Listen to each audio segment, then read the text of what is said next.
बिस्मिल्लाहिर्रहमानिर्रहीम अस्सलाम वालेकुम। Welcome back to my channel हरम फूड सीक्रेट्स। तो कैसे हैं जी आप सब लोग? उम्मीद है कि सब खैरियत से होंगे। तो आज मैं आपको बनाना सिखाऊंगी चकोर पराठा। क्रिस्पी कैसे बनता है और बिल्कुल आसान तरीके से मैं आपके साथ चकोर पराठे की रेसिपी शेयर करूंगी। तो बिना टाइम वेस्ट कीजिए वीडियो स्टार्ट करते हैं। चैनल पे न्यू हैं तो चैनल को जल्दी से सब्सक्राइब कर दें और बेल आइकॉन को प्रेस कर दें ताकि मेरी डेली की वीडियो आप तक पहुँच सके। तो स्टार्ट करते हैं जी अपनी आज की रेसिपी। चकोर पराठा बनाने के लिए यहाँ पर मैंने आटा लिया है। आटे की डो जो है वो मैंने 1 घंटा पहले आटा गूंद के रख दिया था। तो अब जो आटा है वो सेट हो गया है। तो अब हम थोड़ा सा आटा लेके एक पेड़ा बना लेते हैं। तो इस तरीके से हम एक प्यारा सा खूबसूरत सा पेड़ा बनाने के बाद हम इसको रोटी की तरह इस तरीके से बेल लेते हैं।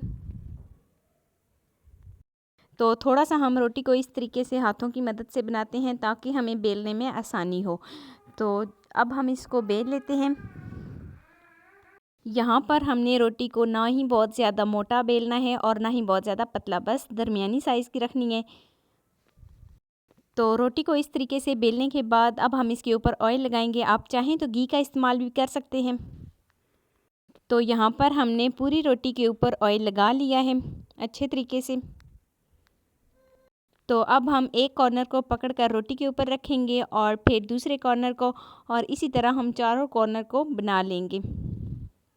तो इसी तरीके से हमने चारों कॉर्नर को पकड़कर इस तरह फिर से एक पेड़े की शक्ल में रोटी को ले आए हैं। और यहाँ पर मैं चकोर वाले 3 पराठे बना रही हूँ। तो हम इसी तरीके से सारे जो पेड़े हैं वो तैयार कर लेंगे। तो अब हम एक पेड़ा उठा के फिर से बेल लेंगे। तो हमने पहले जिस तरीके से रोटी बेली थी अब इसको दोबारा उसी तरीके से फिर से बेल लेते हैं।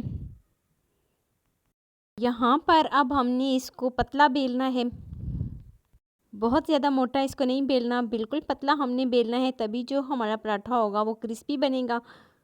तो हमने अच्छे तरीके से इसको बेल लिया है। आप देख सकते हैं कि मैंने किस हद तक जो है वो पतला बेला है पराठा। तो अब हम इसको तवे के ऊपर डालेंगे। तवा जो है वो हमारा मीडियम फ्लेम पर गर्म हो गया है। तो तवे के ऊपर हम थोड़ा सा ऑयल लगा लेते हैं।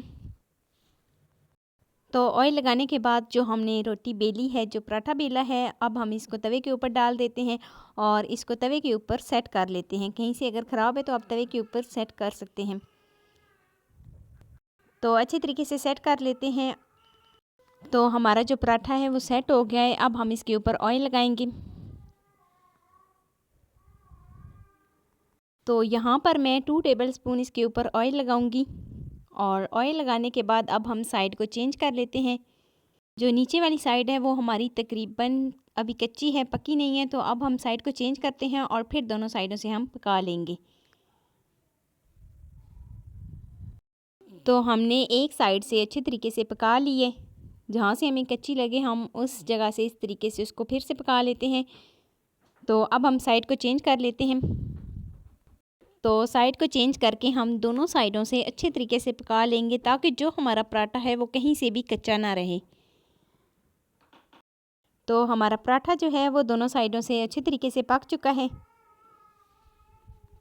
तो अब हम पराठे को एक प्लेट में निकाल लेते हैं और इसी तरीके से जो हमारे बाकी पराठे हैं वो भी हम बना लेते हैं। तो सारे पराठों को मैंने इस तरीके से बना लिया है। तो बिल्कुल आसान तरीके से मैंने आपके साथ चकोर पराठा की रेसिपी शेयर की है। कैसी लगी जी मेरी आपको आज की वीडियो अच्छी लगी हो तो लाइक कर देना। फर्स्ट टाइम है चैनल पे तो चैनल को सब्सक्राइब कर देना। मिलते हैं नेक्स्ट वीडियो में एक नई रेसिपी के साथ। अपना बहुत सारा ख्याल रखना, अपने से ज़्यादा दूसरों का। अल्लाह हाफिज़।